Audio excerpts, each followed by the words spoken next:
Hi everyone, this is Tanas with LegalTrek with a small but important addition to our filtering functionality. So as you are aware, previously in your filters you were able to create a filter for yourself only by using the term me. So billing created by is me.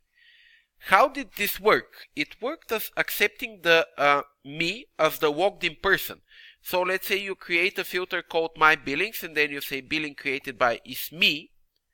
And then when you update it, of course, that filter shows you your billings. And everybody who logs in, it would show that person their own billings. So when your filter would read billings created by is me, then actually every logged in user would see their own billings. This is different from, let's say, the filter Victoria's billings, where now it's going to show me the same billings, 417 billings, but when I go to edit, actually it would say billing created by is Victoria Shopova.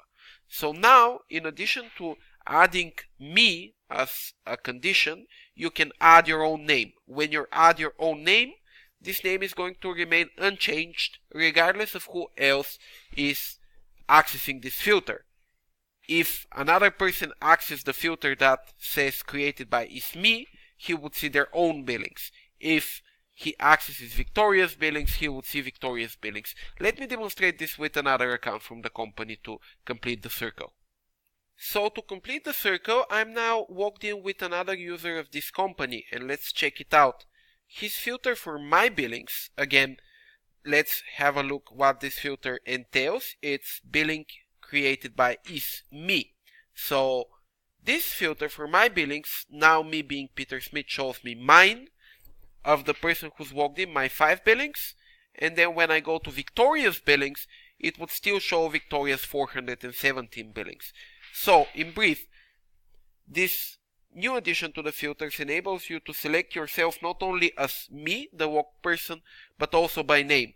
When you select your name will stay constant regardless of who is opening this filter. If you want to make a filter that shows information pertaining to the person who's logged in, then you can use the option me. Here are the two options to finally show them. So either me, the logged person, would give you information for whoever is logged in, or me, Peter Smith, as the coworker Peter Smith. I hope this made sense. Let us know if you have any questions. Thank you.